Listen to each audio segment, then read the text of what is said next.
आज हम लोग पढ़ने वाले हैं 1935। कल 1935 नहीं पढ़ा था ना। 1935 का भारत शासन अधिनियम क्या है ये और क्यों आया और इसके पीछे का बैकग्राउंड क्या है, इसको पहले समझ लेते हैं।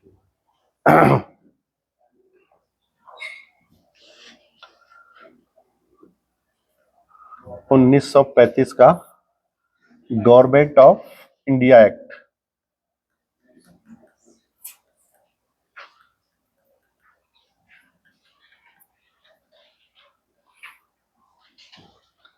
आपको पता है कि इससे पहले का जो एक्ट है वो 1919 में आया था और इस एक्ट में बहुत सारे नए नए प्रावधान किए गए थे और इस एक्ट से लेकर के 1935 के अधिनियम तक आने के बीच में बहुत सारी घटनाएं घटी थी। एक तो 1919 में ही भारत में प्रारंभ हुआ था जो चंपारण जलियांवाला बाग हुआ था उस समय 1919 में।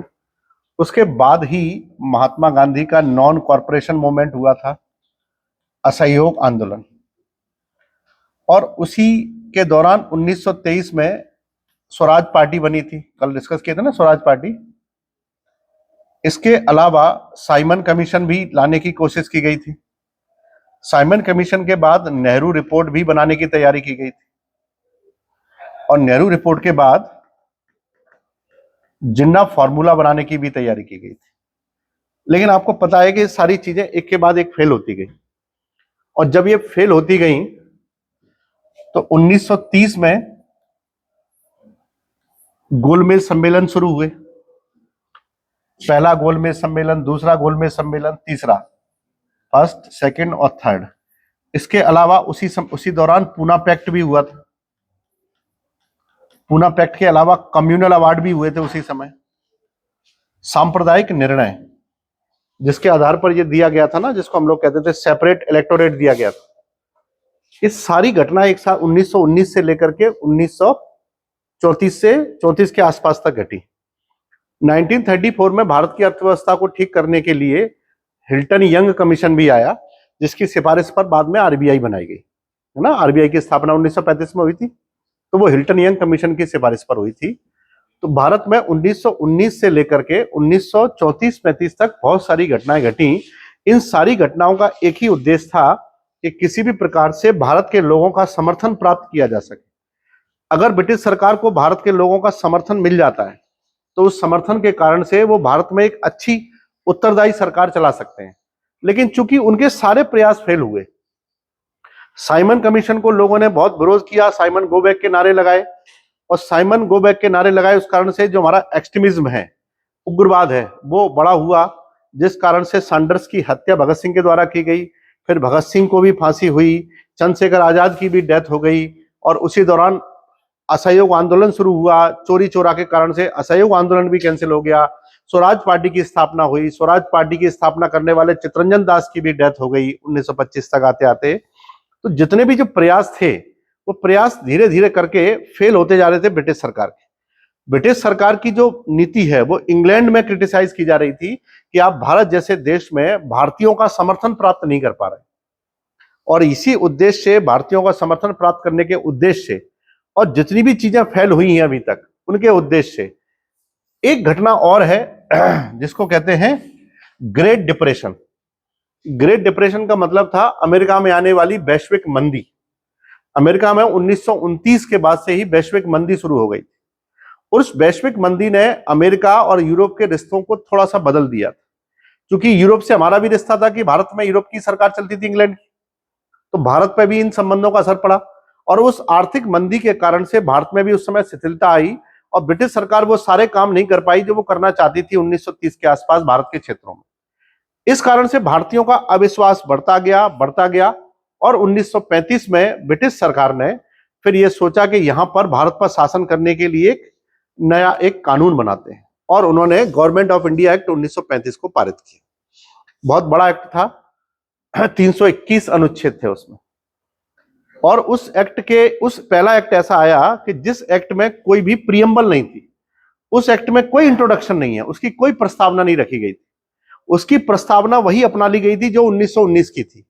तो 1935 के एक्ट की प्रस्तावना 1919 से ली गई थी 1935 का एक ऐसा एक्ट आया जिसमें कोई प्रस्तावना तैयार नहीं की गई थी। इसका मतलब यह था कि 1919 के उद्देश्यों को ही पूरा करने के लिए 1935 लाया गया। अगर हमने 1919 में कोई प्रस्तावना बनाई है जिसमें लिखा है कि हम ऐसा करेंगे, ऐसा करेंगे, ऐसा करेंगे, तो वो हो नहीं पाया वो हो नहीं पाया। इसीलिए उसको पूरा करने के लिए 1935 में नए नियम बनाए। तो नियम तो बना दिए, लेकिन उन नियमों का जो प्रियम्बल होता है वो प्रियम्बल नहीं बनाया गया। प्रियम्बल हमने ये कि यही कॉपी कर लिया 1935 के अधिनियम में। अब इसमें क्या क्या कहा गया इस पर हम थोड़ी सी बात करेंगे। सबसे पहली लाइन इसमें लिखी थी 1935 के अधिनियम में कि भारत में एक अखिल भारतीय संघ बनाया जाएगा। अखिल भारतीय संघ बनाया जाएगा। संघ का मतलब समझते हैं क्या होता है? संघ एक जगह से संचालित एक संगठन, उसको हम लोग संघ कहते हैं। और एक्ट से पहले भारत में क्या व्यवस्था है कि भारत में ब्रिटिश प्रोविंस है, यानी ब्रिटिश प्रांत है, जिनकी संख्या 11 थी। कुछ ऐसे भी हैं जिनको चीफ कमिश्नरी कह सकते हैं। चीफ कमिश्नरी क्षेत्र हैं जिनकी संख्या 6 है। और कुछ है रियासतें, प्रिंसली स्टेट। प्रिंसली स्टेट यानी देसी रियासतें, जिनकी संख्या अगर गिनेंगे तो 500 से ऊपर निकलेगी। कुछ ऐसी रियासतें भी हैं जिन्होंने अंग्रेजों के साथ संबंध बना रखे हैं, यानी उन्होंने पहले से ही उनके साथ एग्रीमेंट कर रखे हैं। कुछ ऐसी भी हैं जो फ्री है। तो इस एक्ट में सबसे पहले लिखा गया कि एक संघ बनाया जाएगा। और वो संघ किस किस से मिलकर बनेगा? तो ब्रिटिश प्रोविंस, उसको ऐसे लिख लीजिए, ब्रिटिश प्रांत, ब्रिटिश प्रांतों से मिलकर बनेगा, प्लस उसमें कमिश्नरी क्षेत्र भी शामिल होंगे, प्लस उसमें देसी रियासतें भी शामिल होंगी। इन सबको मिलाकर के एक संघ बनाएगा जिसकी एक सरकार होगी। लेकिन इसमें एक लाइन और लिखी थी कि देसी रियासतें जो है वो तब शामिल होंगी जब देसी रियासतें 50% से ज्यादा उसमें तैयार हो जाएंगी शामिल होने के लिए। यानी 2-4 रियासतों को मिलाकर के संघ नहीं बनाया जाएगा, 50% से ज्यादा देसी रियासतें उसमें शामिल होंगी तब जाकर के संघ बनेगा। और अंततः हुआ क्या कि 50% से ज्यादा देसी रियासतें तैयार ही नहीं हुई। तो 1935 के अनुसार संघ नहीं तैयार हो पाया। पहली लाइन तो यही कैंसिल हो गया, क्योंकि संघ बनाने के लिए 50 से ज्यादा देसी रियासतों का समर्थन चाहिए था, जो हमको नहीं मिल पाया। तो संघ बन ही नहीं पाया। फिर इसमें यह कहा गया कि संघ नहीं बन पाया तो हम यहां पर एक डायरेक्टली लेके आएंगे, द्वैध शासन लेके आएंगे, जिसको आप ऐसे समझ सकते हैं। हाँ, परीक्षा में तो केवल इतना ही आता है कि 1919 में द्वैध शासन कहां लगाया गया और 1935 में कहां लगाया गया। 1919 में लगाया गया था प्रांतों में, प्रोविंस में, और 1935 में उसको स्थापित कर दिया था केंद्र में। तो केंद्र में उसको केंद्र और प्रांतों में लगा था, केंद्र में नहीं लगा था, प्रांत में लगा था। उसमें बोला था प्रांत और केंद्र में लगेगा, प्रांतों में भी 2 बार हस्तांतरित और आरक्षित विषय। तो प्रांतों में ही थे ना, केंद्र में नहीं थे वो। नहीं, केंद्र में लागू नहीं हुआ था, केवल प्रांतों में था, है ना। केंद्र में पहली बार लागू हुआ है 1935 में। तो यहां पर हुआ प्रांतों में लागू। प्रांत यानी कि आप समझते हैं सारे के सारे स्टेट्स जहां पर गवर्नर बैठते थे, डिप्टी गवर्नर बैठते थे, वहां पर। और केंद्र में यह लागू नहीं था। केंद्र में इसको लागू करने की योजना बनाई गई 1935 में, और प्रांतों में हो गया समाप्त। यानी प्रांतों में अब द्वैध शासन नहीं रहेगा, केंद्र में द्वैध शासन रहेगा। द्वैध शासन होता क्या है पहले तो ये बताइए। मतलब दो प्रकार का शासन है। कैसे? जैसे मतलब गवर्नर था उस समय, गवर्नर था तो 2 विषय उसने बनाए, जैसे प्रांत में हस्तांतरित और आरक्षित विषय। आरक्षित विषय मतलब पुलिस, न्याय और रक्षा, जो महत्वपूर्ण विषय है उसने अपने पास रखे। और हस्तांतरित विषय में क्या करा? शिक्षा, स्थानीय स्वशासन और चिकित्सा, स्वास्थ्य, ये रखा। और जो आरक्षित, तो उसमें 2 शासन कैसे हुए बता रहा हूँ ना।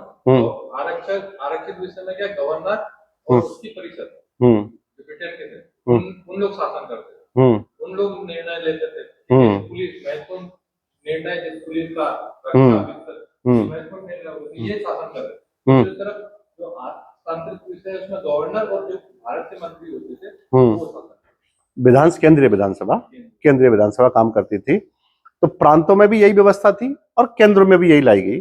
पूरी व्यवस्था, उसमें यह कहा गया कि जो संरक्षित विषय हैं, जो संरक्षित विषय हैं, उन संरक्षित विषयों के साथ वायसराय और उसकी परिषद काम करेगी, कार्यकारिणी परिषद, एग्जीक्यूटिव काउंसिल, ठीक। और जो हस्तांतरित विषय, संरक्षित विषय नहीं है, हस्तांतरित यानी ट्रांसफर होकर उनके पास आए, उन विषयों के बारे में यह कहा जाएगा कि गवर्नर जनरल तो रहेगा ही रहेगा, वायसराय जिसको अपन कहते थे वो तो रहेगा ही रहेगा, लेकिन उसमें भारत में बनाई गई केंद्रीय विधानसभा के लोग शामिल होंगे उसमें। तो दो तरह से कानून बनते थे पार्लियामेंट में, जैसे कानून बनाए हैं, और दो अलग अलग विषय बना लें। तो पहले केवल प्रांतों में होते थे, लेकिन प्रांतों में से ठीक व्यवस्था नहीं चली, तो उसको उठा करके वो केंद्र में ले आए कि केंद्र में भी हम ऐसा ही करेंगे। और केंद्र में उन्होंने द्विसदनीय व्यवस्थापिका स्थापित, वो क्या कहते हैं, द्वैध शासन को स्थापित कर दिया।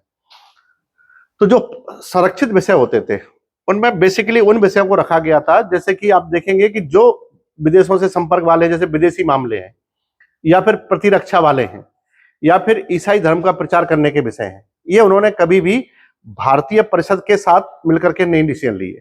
उसमें वो डिसीजन अपनी एग्जीक्यूटिव काउंसिल के साथ बैठ करके ही लेते थे।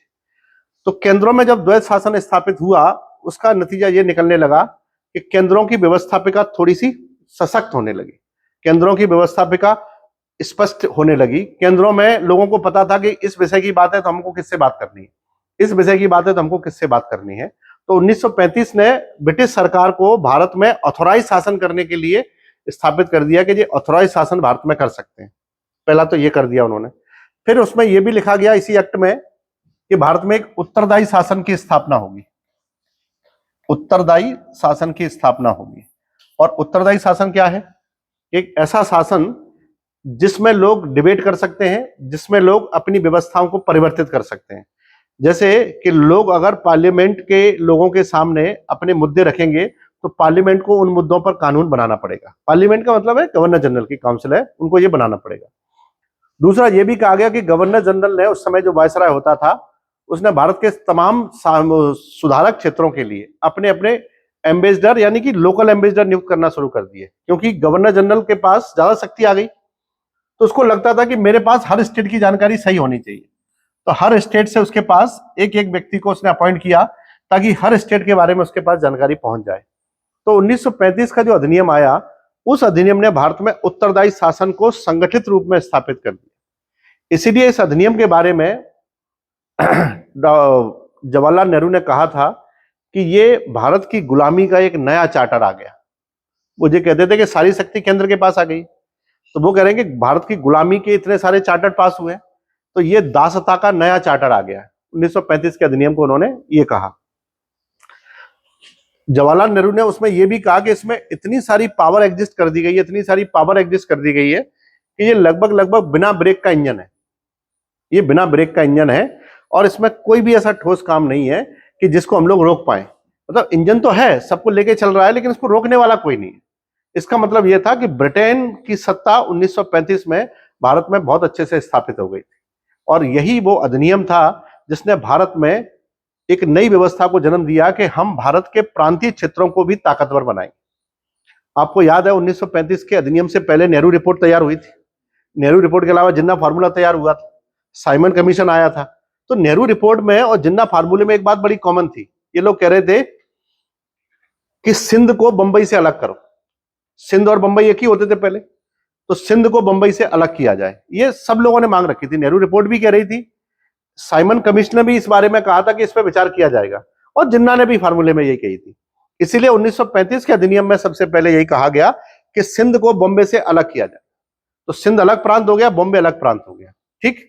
और इस अधिनियम में यह भी किया गया कि जो म्यांमार था, बर्मा था, उसके क्षेत्रों का प्रशासन भारत से अलग कर दिया गया, है ना। अब बर्मा का, हालांकि रेलवे हमारी एक ही चलती रही थी उस समय, रेलवे एक ही थी, लेकिन बर्मा के क्षेत्रों का प्रशासन भारत से अलग कर दिया गया। यानी अब म्यांमार एक अलग टेरिटरी हो गई, भारत एक अलग टेरिटरी हो गई। लेकिन उस म्यांमार जो टेरिटरी थी, उसमें म्यांमार के पास असम वगैरह नहीं गया, नागालैंड और कुछ क्षेत्र थे, लेकिन पूरा का पूरा ये असम का क्षेत्र उसके पास नहीं गया, क्योंकि असम तो तब तक अंग्रेज जीत चुके थे। उन्होंने 1826 में ही जीत लिया था उसको, तो इसलिए वो उनके पास ही रह गया असम। अब फिर असम में से आगे चल के धीरे धीरे करके बहुत सारे स्टेट बनाए जो आगे चल के बनेंगे। एक बार उसमें हुआ कि उसमें 11 प्रांतों की सूची बनाई गई, और 11 प्रांतों में से कुछ प्रांतों में डायरेक्ट बना दी उन्होंने, द्वैध शासन स्थापित करने की कोशिश की, जिसको कहते थे बाय कैमरल व्यवस्था। बाय कैमरल का मतलब होता है द्विसदनीय व्यवस्था। आज भी आप देखेंगे कि कुछ ऐसे स्टेट हैं मध्य प्रदेश भारत में कि जहां पर एमएलए भी होता है, एमएलसी भी होता है, जहां विधानसभा भी होती है और विधान परिषद भी होती है। लेकिन अधिकांश राज्यों में विधानसभा और विधान परिषद नहीं, परिषद सभी राज्यों में नहीं है, विधानसभा सभी राज्यों में, क्योंकि वो पहला सदन है। ठीक, तो 1935 में यह कहा गया कि यहां पर 6 ऐसे राज्य होंगे जहां पर दोनों हाउस होंगे, विधानसभा भी होगी और विधान परिषद भी होगी। 6 ऐसे होंगे और 5 ऐसे होंगे जो अन्य होंगे, जिनमें केवल विधानसभा होगी, विधानसभा होगी, विधान परिषद नहीं होगी। तो जिनमें विधानसभा और विधान परिषद दोनों थी, वो कौन कौन से थे? सबसे पहला था बंगाल। बंगाल एक अलग प्रांत था जहां पर विधानसभा भी थी और विधान परिषद भी थी। क्या अंतर होता है दोनों में? आज भी है ना, क्या अंतर होता है? वही अंतर होता है जैसे केंद्र में राज्यसभा और लोकसभा। लोकसभा में होता है, बिल्कुल सही है। राज्यसभा के चुनाव कैसे होते हैं, ये अपन समझ चुके हैं। विधान परिषद के चुनाव कैसे होते हैं?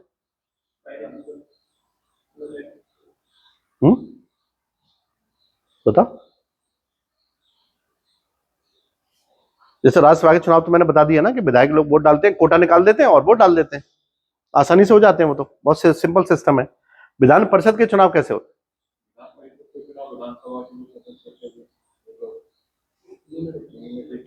वही लोग करते हैं क्या? उनमें से चुने जाते, कैसे होते हैं?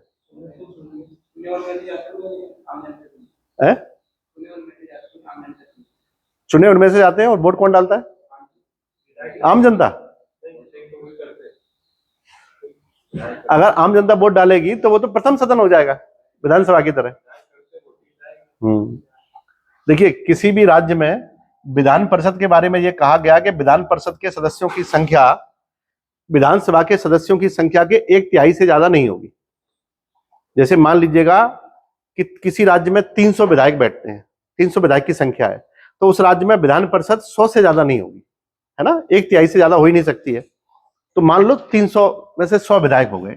अगर 300 किसी राज्य के एमएलए हैं तो विधायक कितने हो गए? 100। ठीक, एमपी में भी ये संख्या लगभग 99 बनाई गई थी, क्योंकि हमारे यहाँ 320 होते थे पहले, तो 99 हमने बना दी थी, लेकिन एमपी में विधान परिषद है नहीं। अब ये 100 लोगों का चुनाव कैसे होगा? इसमें से 1/3 सदस्य, 1/3 सदस्यों के चुनाव विधायक करेंगे, 1/3 सदस्यों का चुनाव बस। 1/12 सदस्यों का जो चुनाव है वो उस स्टेट के वे लोग करेंगे जिन्होंने 3 साल पहले ग्रेजुएशन कर लिया है। ग्रेजुएट लोग वोट डालेंगे, उसमें आम जनता नहीं डालेगी, ग्रेजुएट डालेंगे, और वे ग्रेजुएट जिन्होंने 3 साल पहले ग्रेजुएशन कर लिया है और अपना इस वोट के लिए एलिजिबल हो गए, तो वो लोग वोट डालेंगे। 1/12 सदस्यों का जो चुनाव है वो करेंगे यहां पर निगम, मंडल और परिषद के अध्यक्ष, जैसे मंडल के अध्यक्ष, निगम के अध्यक्ष और टीचर्स, ये 1/12 का करेंगे। और 1/6 सदस्य हैं, उनको गवर्नर मनोनीत करेगा। तो उसका चुनाव कई चरणों में होता है। चूंकि मध्य प्रदेश में है नहीं, इसलिए हम लोग इससे अवगत नहीं है। उत्तर प्रदेश में है ना। और जब 1935 का अधिनियम आया तब कितने में था? 6 में था। उसमें से पहला कौन सा था? बंगाल, दूसरा था बिहार, तीसरा मद्रास, चौथा यूनाइटेड प्रोविंस, जिसे हम लोग कह सकते हैं उत्तर प्रदेश, संयुक्त प्रांत, यूनाइटेड प्रोविंस, 4, और 5वां यस बॉम्बे, और 6वां कौन सा है? पंजाब में नहीं था, लेकिन 6वां असम। असम। तो इन 6 राज्यों में क्या था? 2 सदन बनाए गए, और ये 1935 के अधिनियम के आधार पर बनाए गए। 5 राज्यों में एक एक सदन बनाया गया, जैसे उड़ीसा जो बिहार से अलग किया था, सिंध, बलूचिस्तान, इसको नॉर्थ वेस्ट फ्रंटियर कहते थे, नॉर्थ वेस्ट फ्रंटियर, और सीपी बरार और पंजाब। तो टोटल कितने प्रांत बने थे? 11 प्रांत थे, और 11 प्रांतों में से 6 प्रांत वो थे जहां पर 2 सदन होते थे, यानी विधानसभा के भी चुनाव होंगे और विधान परिषद के भी चुनाव होंगे, और 6 ऐसे थे जहां पर केवल विधान सभा के चुनाव होंगे, 5 ऐसे थे, केवल टोटल 11 थे। इन 11 प्रांतों में चुनाव कराने की जिम्मेदारी 1937 में ली गई। 1937 में इन 11 प्रांतों में चुनाव हुए और इन चुनावों ने कांग्रेस ही नहीं, मुस्लिम लीग का भविष्य तय कर दिया। इन चुनावों में से 11 में से 8 जगहों पर कांग्रेस ने अपनी सरकार बनाई थी। 11 में से 8 जगहों पर कांग्रेस ने अपनी सरकार बनाई थी। मुस्लिम लीग वो सीटें भी हार गई जो मुसलमानों के लिए थी। मुस्लिम लीग वो सीटें भी नहीं जीत पाई, मतलब जो कम से कम संख्या थी वो भी नहीं जीत पाई मुस्लिम लीग। तो मुस्लिम लीग को यहां पर बड़ा धक्का लगा और इसके बाद ये खबर चलने लगी न्यूज़पेपर में, अखबारों में, कि मुस्लिम लीग मुसलमानों की ही पार्टी नहीं है। अगर वो मुसलमानों की ही ताकतवर पार्टी होती तो उसको मुसलमानों के तो सारे वोट मिलते, लेकिन मुसलमानों के बहुत सारे वोट हैं, लगभग 28 से 30% वोट तो कांग्रेस के पास गए। इसका मतलब मुस्लिम लीग से ये टैग छिनने वाला है कि ये मुसलमानों की पार्टी है।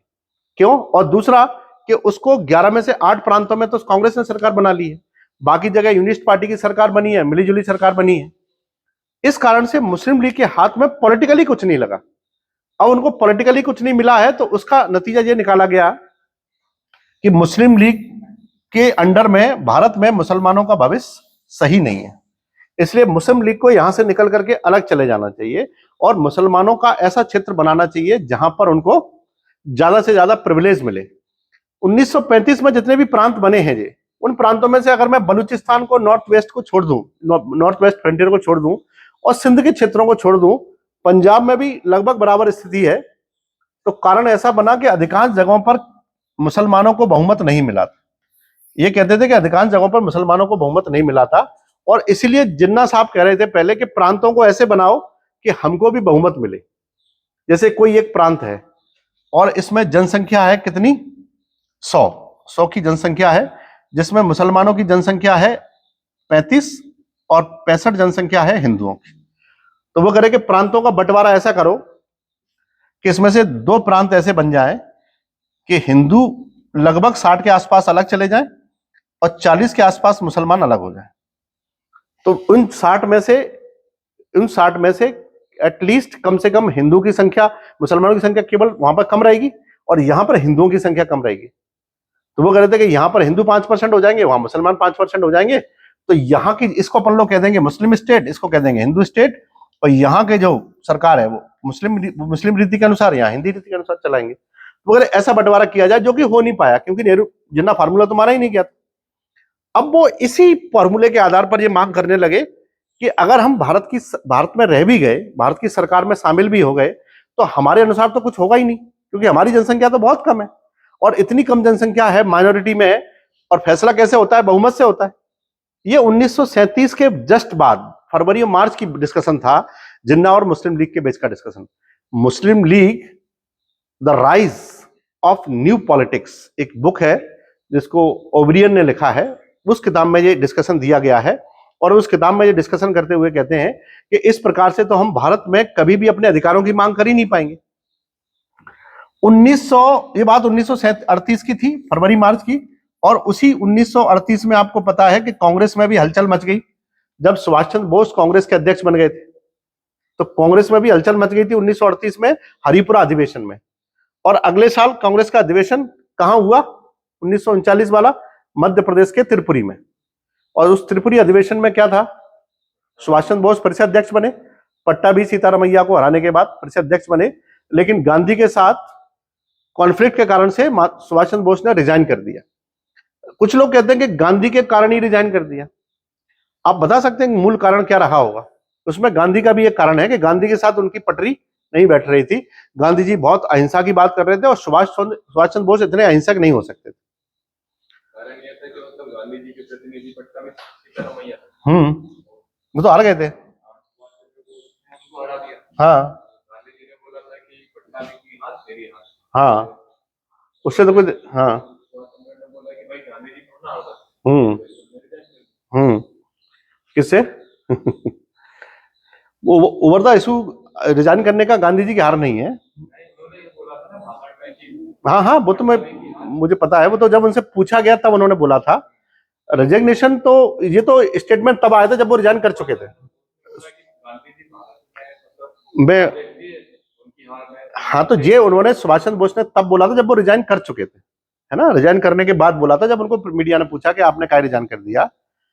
सुभाष ने ये कहा था कि अब यहां पर आजादी के लिए प्रयास तो चल ही रहे। जब ये सब भाषण हो रहे थे तब 1939 तो आ ही चुका है और 1939 का अक्टूबर आ चुका है, और उस समय आपको पता है कि 1 सितंबर को सेकेंड वर्ल्ड वॉर शुरू हो गया था। सेकेंड वर्ल्ड वॉर जब शुरू हुआ था तो हिटलर ने पोलैंड पर अटैक किया था 1 सितंबर को। रूस पर अटैक नहीं किया था। रूस के साथ तो उसने एग्रीमेंट किया था कि हम रूस पर अटैक नहीं करेंगे, पोलैंड जब जीतेंगे तो आधा आधा बांट लेंगे, ताकि रूस बहुत बड़ा देश था तो वो दिक्कत पैदा ना करे। ये हिटलर का स्टेटमेंट था। सुभाष चंद्र बोस को ये लगता था कि हिटलर की जो पॉलिसी है वो सोशलिस्ट और वो क्या कहते हैं, एक्सट्रीमिस्ट टाइप की पॉलिसी चलाता है। तो उनको ऐसा लगा कि भारत में जो ब्रिटेन की सरकार है और उसी ब्रिटेन की सरकार पर हिटलर आक्रमण कर रहा है, तो क्यों ना हम हिटलर से मिलकर के भारत की आजादी का प्रारूप तैयार कर सकते हैं। तो उन्होंने इस कांग्रेस की नीति को त्यागने का मन बनाया कि कांग्रेस की जो नीति है ढुलमुल वाली, हम इसको त्याग करके उस नीति, चूंकि वो थे भी उसी स्वभाव के, और उन्होंने उस नीति को त्यागने के लिए, उसी नीति को त्याग करके और हिटलर को ज्वाइन करने के लिए यहां से रिजाइन किया।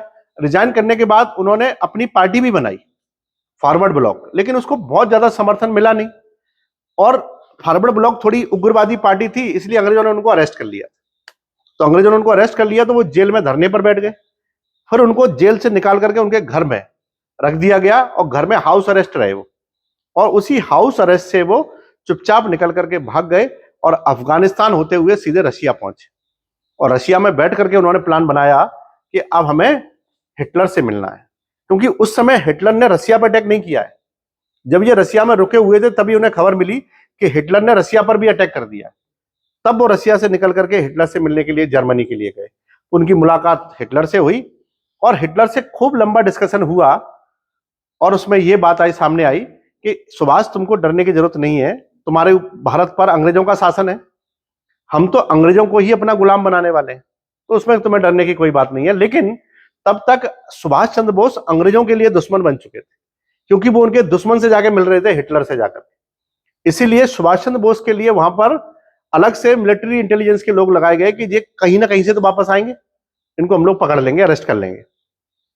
इसलिए सुरक्षा की दृष्टि से हिटलर ने सुभाष चंद्र बोस को अपनी सबमरीन में भेजा था, यू बोट में, और उस सबमरीन से होते हुए वो सीधे सिंगापुर पहुंचे, और सिंगापुर से निकल करके फिर जापान पहुंचे, जहां उनके बड़े भाई 1911 में जो भाग गए थे ना, यहां से बम फेंक करके भाग गए थे हार्डिंग पर, रास बिहारी बोस, उनसे जाके मिले, और वहां उनको और भी आजाद सिंह भी मिले। और ये लोग, वहां पर बहुत सारे इंडियंस रहते थे, उन इंडियन के साथ इन्होंने ट्रीटी की और कहा कि हम एक सेना बनाएंगे अपनी, और वो सेना उन्होंने गठित की आजाद हिंद फौज के नाम से। तो वहां उन्होंने आजाद हिंद फौज बनाई, सिंगापुर में गठित की, और सिंगापुर में ही उन्होंने खड़े होकर के नारा दिया। कौन सा नारा दिया? सुभाष चंद्र बोस का एक फेमस नारा, तुम मुझे खून दो मैं तुम्हें आजादी दूंगा। ये नारा कहां दिया उन्होंने? ये नारा सिंगापुर में दिया। एक नारा और था उनका, दिल्ली चलो।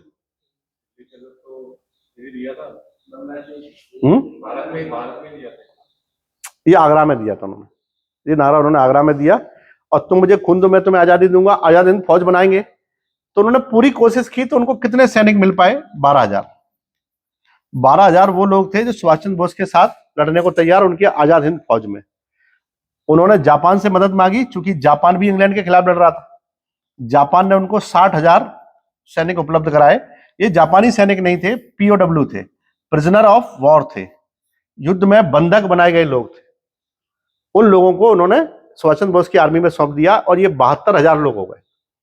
ये 72,000 लोग अपने आप को आजाद हिंद फौज या आजाद हिंद फौज सरकार कहते थे, कि हमारी सरकार है, और हमारी सरकार के प्राइम मिनिस्टर हैं सुभाष चंद्र बोस। और सुभाष चंद्र बोस ने इसके बाद म्यांमार से होते हुए मणिपुर के क्षेत्रों में इंग्लैंड की सरकार से लड़ना शुरू कर दिया था। इंग्लैंड की सरकार से लड़ते लड़ते सुभाष चंद्र बोस ने अपने लगभग 1,1200 सिपाही, 2,000 सिपाही खो दिए आजाद हिंद फौज के। जब ये कहानी चली रही थी, अचानक जापान पर अंग्रेजों का अटैक हुआ, जो मैंने कहानी सुनाई थी कि उन्होंने परमाणु बम गिराया। तो जापान को सरेंडर करना पड़ा 14 अगस्त 1945 को। जापान ने सरेंडर किया तो जापान को अपने ये 60,000 सैनिक वापस बुलाने पड़े, क्योंकि युद्ध में सरेंडर हो गया उसका। तो जब ये 60,000 इसमें से माइनस हुए फिर से 72,000 में से, तो उनके पास तो लगभग 7 से 8 हजार ही बचे थे। क्या इतने सैनिक बिना किसी रिसोर्सेज के अंग्रेजों की सेना से लड़ सकते हैं? नहीं लड़ सकते। तो आजाद हिंद फौज तो डिसमेंटल हो गई, इधर से उधर सारी डिसमेंटल कर दी गई। सुभाष चंद्र बोस की सर्च होने लगी कि ये कहाँ है उस समय, और सुभाष चंद्र बोस उसी समय 18 अगस्त 1945 को एक ताइवान जाने वाले थे, और उस विमान से कहते हैं कि दुर्घटनाग्रस्त हुए और वो गायब हो गए। कुछ लोगों का मानना है कि विमान दुर्घटना में उनकी डेथ हो गई, कुछ लोगों का मानना है कि वो जीवित थे, उसके बाद भी इधर से उधर बाबा बन के घूमते रहे। खैर वो अलग अलग थ्योरीज हैं, उस पर हम लोग नहीं जाएंगे। तो 18 अगस्त तक आते आते यहां पर यह सरकार भी चली गई, ठीक। लेकिन इस सरकार के, आजाद हिंद सरकार के 3 लोग अरेस्ट हुए थे। कौन कौन से? सहगल, ढिल्लन और शाहनवाज, 3 लोग उसके अरेस्ट हुए थे, और तीनों लोगों पर स्पेशल दिल्ली के लाल किले की अदालत में मुकदमा चलाया गया। प्रश्न यह है कि उस लाल किले के स्पेशल मुकदमे में वकालत किसने की थी? नहीं, उसके मेन वकील थे भुलाभाई देसाई, है ना। भुलाभाई देसाई उसके मेन वो थे, और उनके असिस्टेंट हुआ करते थे कैलाश नाथ काटजू, जो मध्य प्रदेश के सीएम भी बने थे, है ना। और कैलाश नाथ काटजू के अनुसार इनके एक और असिस्टेंट थे जिनका नाम था जवाहरलाल नेहरू। तो मेन वकील थे भुलाभाई देसाई, और भुलाभाई देसाई ने ये केस लड़ा कांग्रेस की तरफ से उन तीनों को बचाने के लिए। उन तीनों को वो बचा के भी लाए, बच भी गए तीनों। तीनों पर मुकदमा लगाया गया था, हत्या का, मर्डर का, ये बहुत सारे मुकदमे लगे, और ये कहा गया कि इन्होंने ब्रिटिश सेना के बहुत सैनिकों को मारा है। भुलाभाई देसाई ने यह कहा कि 2 सेना आपस में लड़ती हैं तो लोग मरते हैं, उन पर हत्या का मुकदमा नहीं चलता है कभी। जैसे भारत पाकिस्तान युद्ध हुआ तो क्या सैनिकों पर हत्या का मुकदमा चलेगा? नहीं चल सकता है, पॉसिबल ही नहीं है। तो अंग्रेजों की तरफ से वकील ने यह कहा कि हत्या का मुकदमा क्यों नहीं चलेगा, क्योंकि ये तो आम लोग हैं। 2 देशों की लड़ाई होती है ना, 2 सरकारों की लड़ाई होती है, ये सरकार थोड़ी है। तब भुलाभाई देसाई ने यह सिद्ध कर दिया था कि जापान ने, सर्बिया ने, जर्मनी ने, सिंगापुर ने आजाद हिंद फौज को सरकार माना था, और प्रॉपरली छापा था इसको कि आजाद हिंद फौज एक सरकार है। तो उनको कोर्ट में बस ये सिद्ध करना पड़ा कि ये एक सरकार है। जैसे ये सिद्ध हुआ कोर्ट में कि आजाद हिंद फौज एक सरकार थी, वो तीनों बरी हो गए। और गवर्नर जनरल भी माउंट जो थे उस समय के, क्या नाम उनका, बेबेल साहब भी जानते थे कि इनको छोड़ना बहुत जरूरी है ताकि हमारे संबंध अच्छे बने रहे। और अंततः उन्होंने अपनी स्पेशल पावर का यूज करते हुए बेबेल ने तीनों को रिहा कर दिया, छोटे मोटे मुकदमे लगा करके उनको जमानत पर रिहा कर दिया, और वे तीनों रिहा हो गए।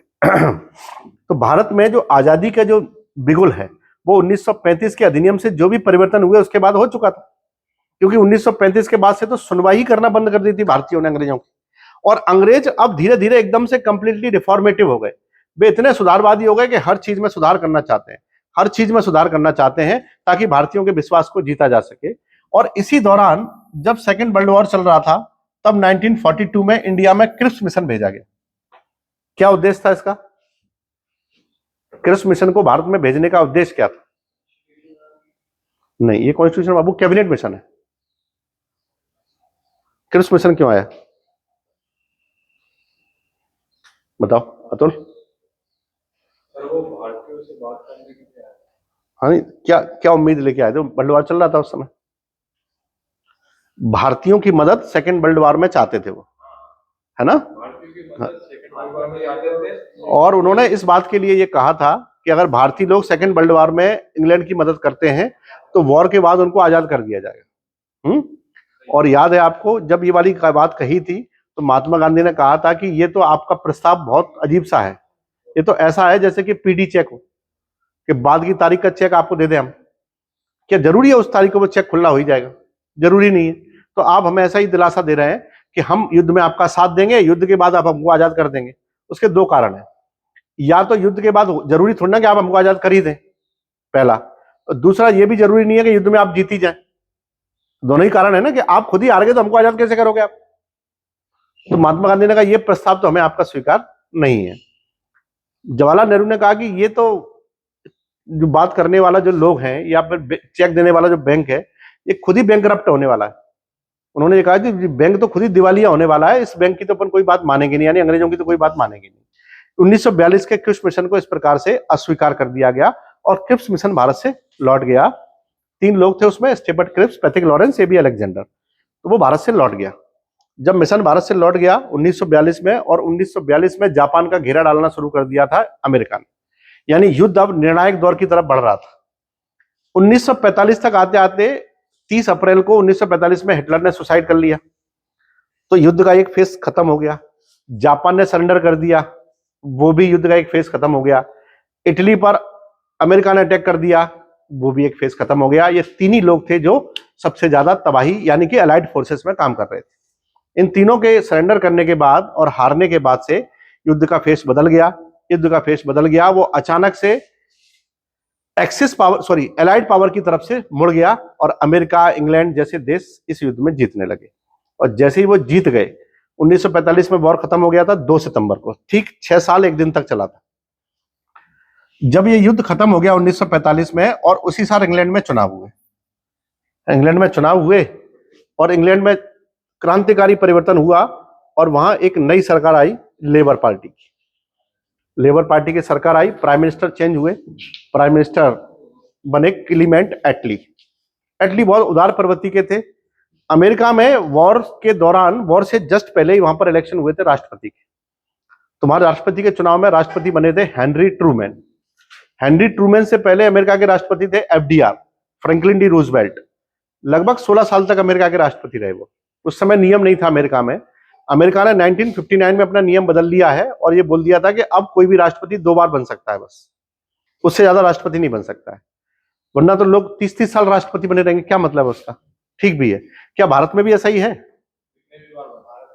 कितने भी बार बन सकता है? क्या भारत में कोई बना है 3 बार? मतलब प्रावधान तो ये है कि कोई रोक नहीं है कि 2 बार 3 बार कितनी बार।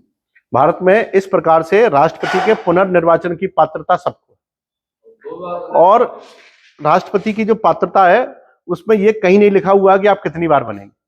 कितनी बार भी बन सकते हैं, लेकिन भारत में एक सिस्टम अच्छा है कि राष्ट्रपति बनाते बनाते इतनी उम्र कर देते हैं कि 2 बार 3 बार बनने की उसकी इच्छा ही नहीं रहती है ना। या तो वो मर ही जाता है, या फिर वो बनना ही चाहता है कि कौन बनेगा उसका, है ना। तो ये भारत में प्रावधान नहीं है। भारत में और अमेरिका के राष्ट्रपति में एक अंतर और होता है। अमेरिका में कोई भी व्यक्ति राष्ट्रपति वो बन सकता है जो अमेरिका का नागरिक हो जन्म के आधार पर, है ना। और भारत में राष्ट्रपति वो कोई भी बन सकता है जो भारत का नागरिक हो। तो क्या अंतर है दोनों में? भारत का नागरिक मतलब भारत के बाहर भी रह रहा है, साथ साथ इधर पे नागरिकता प्राप्त कर, जिसके पास भारत की नागरिकता है वो भारत का राष्ट्रपति बन सकता है। उधर कैसा है? हाँ, तो वहां नागरिक तो हो, लेकिन जन्म के आधार पर होना चाहिए। नागरिक 2 आधार पर बनते हैं ना, भारत में तो 6 आधार पर बनते हैं, लेकिन अमेरिका में 2 ही आधार हैं, या तो जन्म के आधार पर या फिर रजिस्ट्रेशन के आधार पर। तो अगर आप वहां रजिस्टर्ड नागरिक हैं जैसे, तो आप राष्ट्रपति का चुनाव नहीं लड़ेंगे। और अगर जन्म से भी आप राष्ट्रपति हैं, लेकिन अगर आप 14 साल से अमेरिका में नहीं रह रहे हैं, तो भी राष्ट्रपति का चुनाव नहीं लड़ सकते। तो जन्म के आधार पर होना चाहिए, और ऐसा होना चाहिए कि पिछले 14 वर्ष से आप वहीं रह रहे हैं, तो आप राष्ट्रपति का चुनाव लड़ सकते हैं, है ना। भारत में लेकिन अलग है। भारत में इससे मतलब नहीं है आप कैसे बने नागरिक। कल को ब्रिटेन का कोई व्यक्ति यहां आ जाए और यहाँ की नागरिकता इसको मिल जाए, तो वो राष्ट्रपति का चुनाव लड़ सकता है। लेकिन कहां पर? कहां पर? भारत में नहीं बने कोई। क्यों? बनाना भी नहीं चाहिए, बनाते भी नहीं है ना। इसीलिए हम लोग थोड़े से इस मामले में कट्टर टाइप के हैं, देसी लोगों को ही बनाना पसंद करते हैं, और ये थोड़ा सा मैसेज अजीब सा जाता है। 2004 में जब कांग्रेस चुनाव जीती थी, तो कांग्रेस ने सरकार बनाई थी, और उस कांग्रेस की सरकार में प्राइम मिनिस्टर बनने की बात सोनिया गांधी की थी। विपक्षी पार्टी ने इसीलिए विरोध किया था कि सोनिया गांधी भारत की नहीं है, विदेशी मूल की हैं, इसलिए उनको भारत का प्रधानमंत्री नहीं बनना चाहिए। भारत का संविधान इस बारे में कुछ नहीं कहता है। कोई भी व्यक्ति जो भारत का नागरिक है वो भारत का प्रधानमंत्री बन सकता है, और सोनिया गांधी भारत की नागरिक थी, अभी भी है, तो वो भारत का प्रधानमंत्री बन सकती थी। लेकिन बीजेपी वालों ने इस पर बहुत हंगामा मचाया कि विदेशी मूल की महिला क्यों बनेगी भारत की प्रधानमंत्री, विदेशी मूल की बात। विपक्ष का काम ही होता है एक तरह से विरोध करना, और उस समय विपक्ष में बीजेपी थी, तो उसने खूब विरोध किया। और सोनिया गांधी ने फिर एक ऐसा व्यक्ति निकाला ढूंढ के, जिसमें वो खुद प्रधानमंत्री भी बन गई और किसी को पता भी नहीं लगा। उन्होंने मनमोहन सिंह को ढूंढ के निकाला कहीं से, और मनमोहन सिंह भारत के प्रधानमंत्री बन गए। और मनमोहन सिंह की स्थिति आप जानते हैं कैसी थी।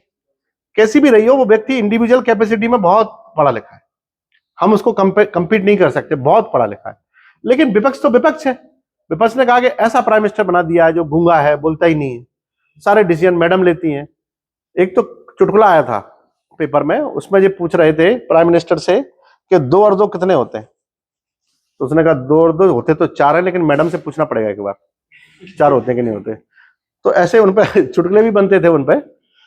तो ऐसा भी हो सकता है। तो यहां उन्होंने इस व्यवस्था को नए तौर पर भारत में लागू करने के लिए 1942 के बाद क्रिप्स मिशन के बाद से नई नई चीजों को यहां पर लागू करने के लिए वो प्रयास करने लगे। और क्रिप्स मिशन फेल हुआ, इधर ये सेकेंड वर्ल्ड वॉर खत्म हुआ, तो पूरे देश का सिनेरियो बदल गया, पूरे वर्ल्ड का। पूरे वर्ल्ड में आर्थिक सुधार चलने लगे, इकोनॉमिक रिफॉर्म की रेस चली। आपने शायद पढ़ा हो, उरुग्वे मीटिंग होने लगी। उरुग्वे मीटिंग पढ़ी? वर्ल्ड बैंक पढ़ी? क्या होती वर्ल्ड बैंक? वर्ल्ड बैंक क्या होती? वर्ल्ड बैंक हम्म वो इसको मतलब सारे देश वहां से ऋण ले सकते हैं, संस्था होती है, उसकी स्थापना भी हुई थी। हाँ, इसी समय हुई थी उसकी स्थापना। इससे ठीक पहले ही हो गई थी 1944 में, क्योंकि दुनिया में सब कुछ बर्बाद हो रहा था। उसको ठीक करने के लिए एक संस्था बनाई गई जिसका नाम था IBRD। IBRD, international bank of reconstruction and development. ये 1944 में ही बन गई थी। इसके बाद एक संस्था और बनी, IDA, इंटरनेशनल डेवलपमेंट एसोसिएशन। फिर एक संस्था और बनी, FCI सॉरी, है ना। उसको कहते थे फेडरेशन काउंसिल ऑफ इंडिया, ये बनाई गई। पर और भी संस्थाएं जुड़ती गई। MIGA, multi investment guarantee agency जुड़ गई उसमें। ICSID जुड़ गई 88 में आकर के, international centre for solving investment dispute. इन सारी संस्थाओं को इकट्ठा कर देंगे, उसको वर्ल्ड बैंक कहते हैं, है ना। वर्ल्ड बैंक मूलतः है किसी संस्था के ऊपर वर्ल्ड बैंक नहीं लिखा होता है। इन सबको कलेक्टिवली इकट्ठा बुलाएंगे तो वो वर्ल्ड बैंक हो जाएगी, है ना। तो ये वर्ल्ड बैंक क्यों बनाई गई थी? जैसा कि इसका नाम है, international bank for reconstruction and development. तो रिकंस्ट्रक्शन किसका हो रहा है? अर्थव्यवस्थाएं टूट गई थी पूरी दुनिया की, उनका रिकंस्ट्रक्शन हो रहा था और पूरी दुनिया के लिए काम कर रही थी। इसमें आईडीए भी थी। आईडीए सबको बहुत कम इंटरेस्ट पे लोन दे रही थी, इसलिए आईडीए को सॉफ्ट लोन विंडो कहने लगे कि ये सबको मतलब लोन बांट रही है ताकि दुनिया की क्योंकि दुनिया की अर्थव्यवस्था मजबूत नहीं होगी तो किसी की नहीं चल पाई। भाई आपको कहीं आप सामान बना के कोई खरीदने वाला ही नहीं तो आपके सामान को खरीदे बेचेंगे कैसे आप? परचेसिंग पावर पैरिटी तो डेवलप करनी पड़ेगी ना लोगों में।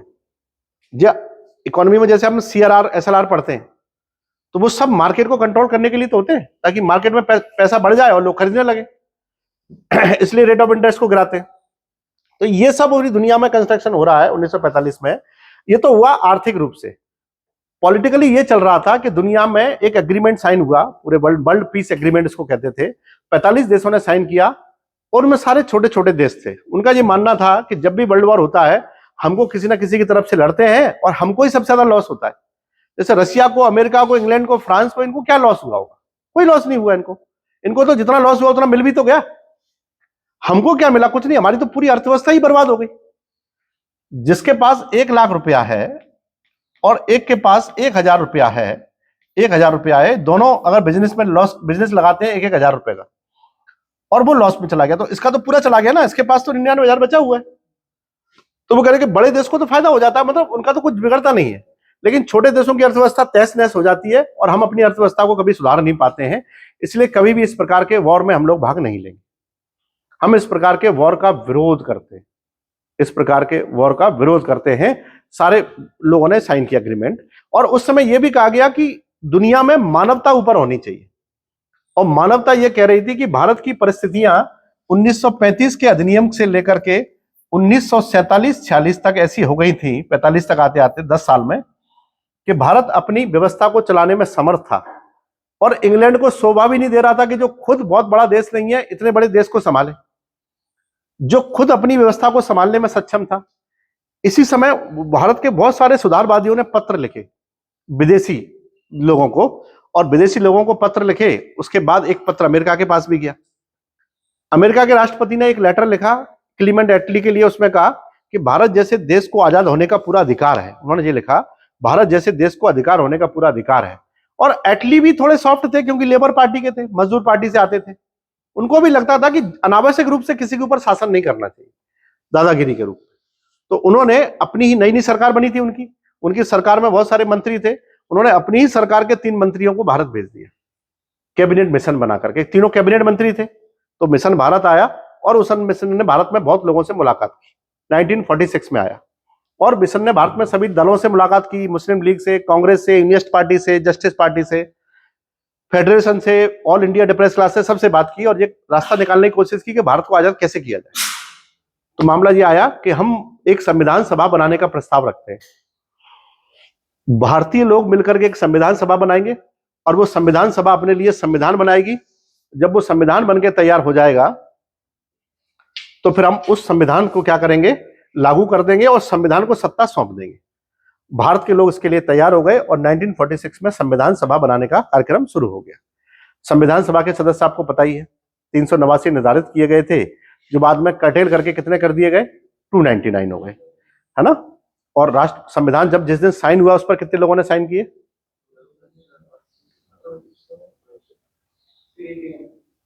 399 तो टोटल थे, फिर तो वो घट के 299 रह गए, तो साइन कितने लोगों ने किए, 284 ने, 284 लोगों ने साइन किए थे। 15 लोगों ने विरोध नहीं किया था संविधान का, वो थे नहीं उपस्थित 26 तारीख को, तो वो साइन नहीं कर पाए, इसीलिए बीमार थे, नहीं कर पाए। और 24 जनवरी को संविधान सभा की आखिरी मीटिंग हुई 1947 में, 1950 में, उस दिन संविधान सभा को डिसॉल्व कर दिया गया, संविधान सभा खत्म हो गई। संविधान सभा की सारी शक्तियां इधर उधर डिस्ट्रीब्यूट कर दी गई। संविधान सभा को ही हमने पार्लियामेंट मान लिया बिना चुनाव के। ये मान लिया कि 1947 से लेकर के 1952 तक संविधान सभा ही हमारी पार्लियामेंट के रूप में रहेगी। और 1952 में इसीलिए देश में पहले चुनाव कराए गए कि पहली लोकसभा हमारी 1947 से 1952 तक हम लोग मान लेते, लेकिन वो चुनाव नहीं हुए थे, वो संविधान सभा थी, इसलिए पहला इलेक्शन हम 1952 का ही मानते हैं, उसको नहीं मान सकते, है ना। तो संविधान सभा ने संविधान को बना करके तैयार कर दिया। और ये संविधान जब बन के तैयार हुआ तो उसमें हमने देखा कि बहुत विशिष्ट बातें उसमें शामिल की गई संविधान में। और उसी समय पूरी दुनिया को कंट्रोल करने के लिए 24 अक्टूबर 1945 को एक संगठन बना जिसका नाम था यूएनओ, संयुक्त राष्ट्र संघ। संयुक्त राष्ट्र संघ में किसको महासचिव बनाया गया पहला, ट्रिग वैली। ट्रिग वैली कहां से आते हैं, वे रहने वाले हैं नॉर्वे के, और नॉर्वे आपको पता है स्कैंडिनेवियन कंट्री है, और इस स्कैंडिनेवियन कंट्री होने के नाते ये बहुत शांति की संधि वो है कंट्री। इसलिए मैंने एक बार आपको समझाया था कि नॉर्वे से ही आपको मिलता है शांति का नोबेल पुरस्कार, वो नॉर्वे देती है। वैसे नोबेल पुरस्कार नॉर्वे नहीं देती है सरकार, वैसे नोबेल पुरस्कार स्वीडन देता है, लेकिन शांति का नोबेल पुरस्कार नॉर्वे ही देता है, क्योंकि नॉर्वे दुनिया में शांति का सबसे बड़ा एम्बेसडर देश है। और यहीं के पहले व्यक्ति थे ट्रिग वैली, जिनको बनाया गया संयुक्त राष्ट्र संघ का महासचिव, यानी पूरी दुनिया की एक पार्लियामेंट बना दी गई जिसके वो सेक्रेटरी जनरल बन गए, जनरल सेक्रेटरी ऑफ जनरल। इसके बाद उसमें और भी लोग बनाए गए। क्या उससे कोई इंडिया का बना है कभी कोई यूएनओ में, नहीं बना कोई। एशिया का बना है कोई, सबसे पहले एशिया के बने थे यू थॉन्ट, जो बर्मा के रहने वाले थे, म्यांमार के, वो बने थे। और इसके अलावा बान की मून रह चुके हैं जो कोरिया के थे, वो भी एशिया के थे, है ना। इसके अलावा उसमें घाना के रह चुके हैं कोफी अन्नान, मिस्र के रह चुके हैं बुतरुस बुतरुस घाली, पेरू के रह चुके हैं जेवियर पेरेज दा कोइयार, पेरू के भी रह चुके हैं, है ना। और अभी कौन है, एंटोनी गुटरस, कहां के हैं, पुर्तगाल के, वेरी गुड। तो ये पुर्तगाल के हैं। तो ये संगठन भी बन गया। यानी पूरी दुनिया में राजनीतिक रूप से ऐसी तैयारी हो रही थी कि अब जैसे भारत को पहले गुलाम बनाया गया था, ऐसे किसी भी देश को गुलाम ना बनाया जाए। और इसी कारण से भारत को आजाद करने की प्रोसेस इंग्लैंड में शुरू हो चुकी थी, और उन्होंने कैबिनेट मिशन भेजा, और कैबिनेट मिशन के बाद से भारत में भी प्रोसेस तेज हो गई। और भारत में प्रोसेस तेज हो गई तो उन्होंने कहा कि भारत को आजाद कर दिया जाएगा, और भारत को आजाद करने के जो प्रावधान है वो 1946 जनवरी 1947 तक आते आते एग्जीक्यूट कर दिया गया। और जब भाषण दिया गया माउंटबेटन ने, तो इसने ये कहा था कि जून 1948 से पहले भारत को आजाद कर देंगे हम। जून 1948 है दिल्ली में 3 मार्च को, तो उन्होंने कहा था कि हम भारत को 3 जून 1948 से पहले आजाद कर देंगे। एक किताब है जिसको लिखा है चमन नहाल ने, चमन नहाल की किताब है, उसका नाम ही आजादी है, आजादी किताब का नाम है, बहुत सुंदर किताब है। उसकी किताब की पहली लाइन यहीं से शुरू होती है, 3 जून 1947 को माउंटबेटन की घोषणा के साथ, वहीं से शुरू होती है। उसमें ही कहा गया, लेकिन जुलाई में ही पारित कर दिया था ब्रिटेन की सरकार ने उस बिल को, और 18 जुलाई को पास हुआ, 14 अगस्त को उन्होंने आकर के भारत में पढ़ के सुना दिया कि भारत को आजाद किया जाता है। और तब संविधान सभा बन चुकी थी हमारी संविधान सभा तो 9 दिसंबर 1946 से ही काम कर रही है। तो 9 दिसंबर 1946 से लेकर के 15 अगस्त 1947 तक भारत की संविधान सभा के रूप में जिसने काम किया है, वही 15 अगस्त की रात को 1947 में भारत की पार्लियामेंट भी बन गई। उसी को भारत की पार्लियामेंट भी बना दिया गया। और अब संविधान सभा में कुर्सी जो थी उस पर 2 लोग बैठते हैं। जब वो संविधान बनाने का काम करती है तो उस पर बैठते हैं राजेंद्र प्रसाद, क्योंकि वो संविधान सभा के अध्यक्ष हैं। जब वह कोई बिल पास करती है तो उस पर बैठते हैं जीबी मावलंकर, जो लोकसभा के अध्यक्ष थे पहले। तो जीबी मावलंकर को लोकसभा के अध्यक्ष के रूप में कुर्सी पर बैठना होता था और उनको बैठना होता था संविधान सभा के अध्यक्ष के रूप में। इस तरह से भारत में दोनों चीजें साथ साथ चलती रही। और चूंकि हम लोग बहुत जल्दी में थे, संविधान को बनाने के लिए हमको समितियां बनानी पड़ी। कितनी समितियां बनी थी टोटल?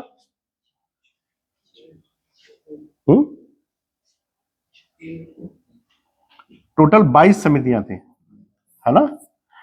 15 थी मेजर और 7 थी माइनर, यानी कुछ थी उप समितियां और 15 थी विशेष समितियां। तो टोटल 22 समिति बनाई गई।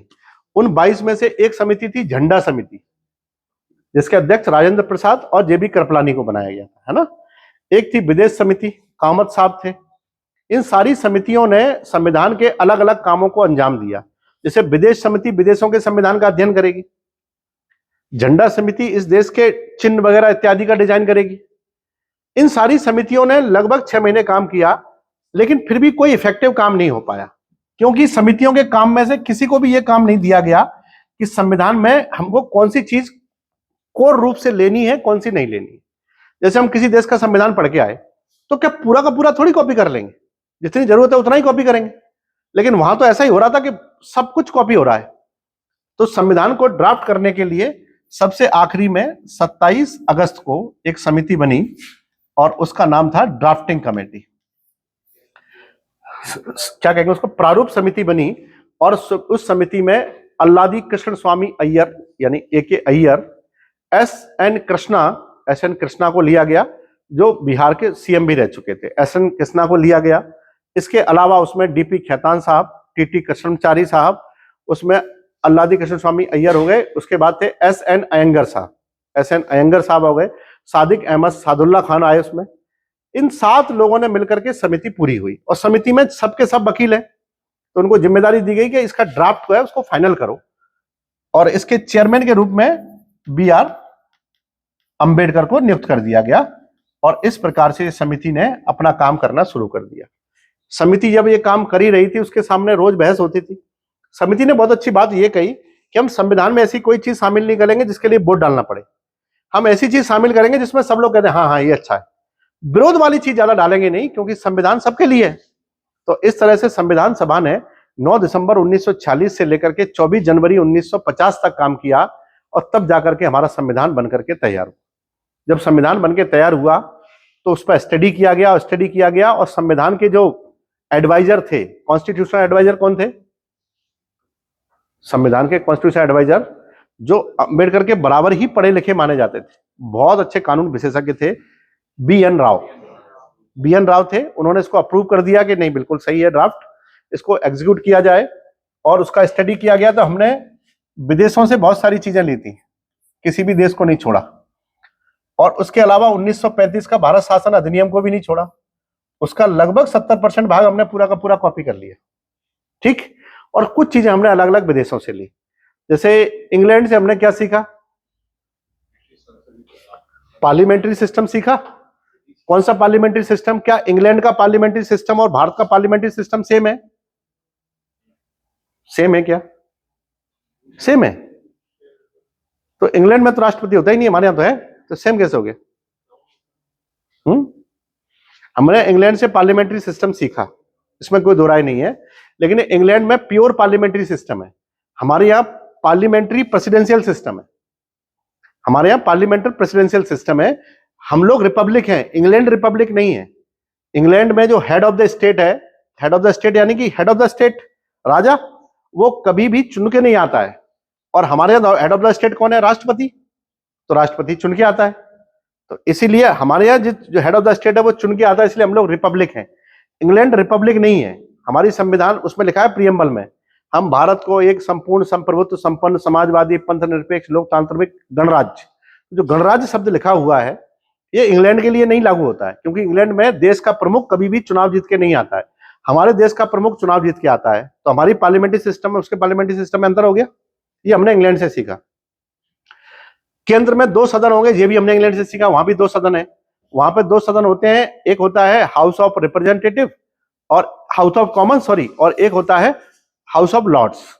तो हाउस ऑफ लॉर्ड्स और हाउस ऑफ कॉमन होते हैं। हमारे यहाँ हाउस ऑफ कॉमन को लोकसभा कह देते हैं और हाउस ऑफ लॉर्ड्स को राज्यसभा कह देते हैं, है ना?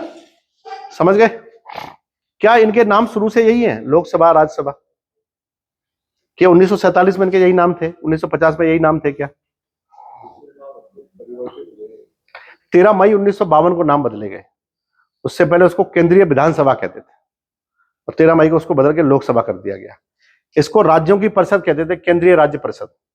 उसका नाम मई में बदल करके क्या कर दिया गया, राज्यसभा कर दिया गया, है ना? तो ये हमने इंग्लैंड से सीखा है।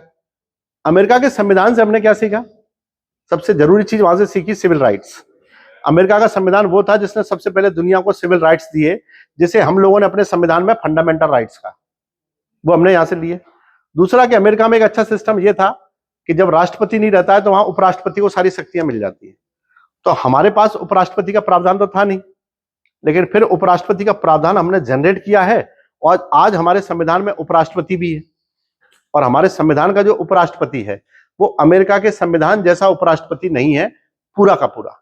अमेरिका के संविधान में ये नियम बन गया है 1846 के बाद से कि जब भी राष्ट्रपति किसी कारण से हटेगा, मरेगा या कैसे भी पद खाली होगा तो उपराष्ट्रपति है वो राष्ट्रपति बन जाएगा। और वो उपराष्ट्रपति ऐसा राष्ट्रपति बनेगा कि परमानेंट रहेगा आगामी काल तक। वहां पर राष्ट्रपति का कार्यकाल कितना होता है? 4 साल। अमेरिका में जो लोकसभा है जिसको कहते हैं HOR, हाउस ऑफ रिप्रेजेंटेटिव, उसका कार्यकाल कितना होता है?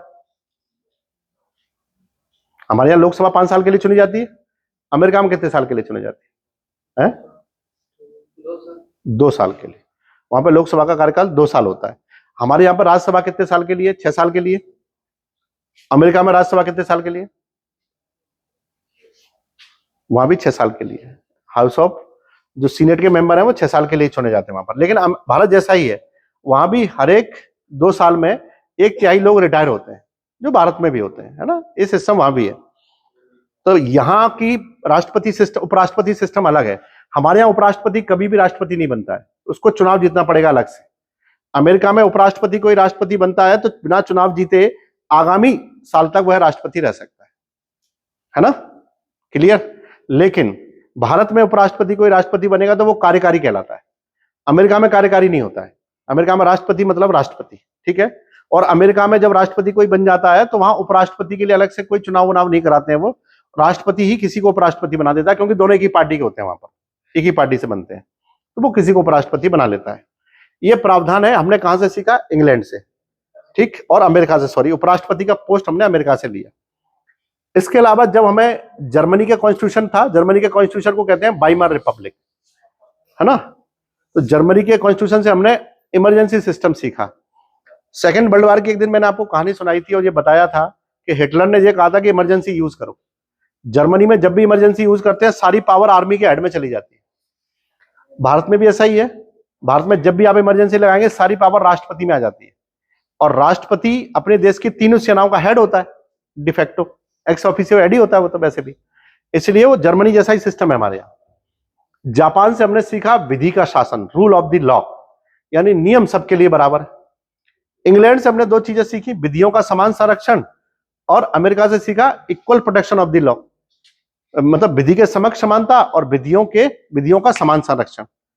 ऑस्ट्रेलिया से संवर्ती सूची को ले लिया। कनाडा से हमने सीखा संघीय व्यवस्था का। फ्रांस से हमने फेडरल सिस्टम को सीखा, ठीक। इसके अलावा हमने रसिया से क्या लिया? रसिया से मौलिक अधिकार तो अमेरिका से लिए, मौलिक कर्तव्य, है ना? रसिया से हमने मौलिक कर्तव्य ले लिए। और किसी देश से कुछ लिया है? क्या लिया आयरलैंड से? DPSP, राज्य की नीति के निदेशक तत्व। और कहां से लिया है? साउथ अफ्रीका से क्या लिया है? यस, पावर ऑफ अमेंडमेंट, संविधान संशोधन की शक्ति, ठीक है। चलो इसको कल कंटिन्यू करते हैं।